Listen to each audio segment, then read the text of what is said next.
Hi friends, అందరూ ఎలా ఉన్నారు? నేనైతే చాలా బాగున్నాను. ఈరోజు కాన్సెప్ట్ వచ్చి గాంధీ జయంతి గురించి ఒక 10 లైన్స్ చెప్తాను.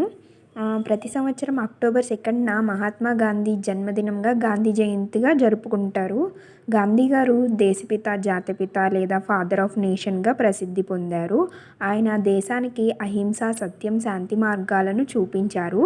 భారత స్వాతంత్ర ఉద్యమానికి ఆయన నేతృత్వం వహించి ప్రజల్లో చైతన్యం కలిగించారు. గాంధీ జయంతి రోజున ప్రపంచం మొత్తం అంతర్జాతీయ అహింసా దినోత్సవంగా కూడా జరుపుకుంటుంది. గాంధీ గారు సాదాసీదా జీవితం గడుపుతూ నిజాయితీకి ఆదర్శంగా నిలిచారు. ఉప్పు సత్యాగ్రహం వంటి అనేక ఉద్యమాల ద్వారా ప్రజలకు స్వేచ్ఛా స్ఫూర్తి కలిగించారు. ఈరోజు పాఠశాలలు, కళాశాలలు, కార్యాలయాల్లో గాంధీజీ బోధనలు, విలువలు గుర్తు చేసుకుంటారు. ఆయన ఆలోచనలు నేటికీ సమాజంలో శాంతి, సామరస్యానికి మార్గదర్శకాలు.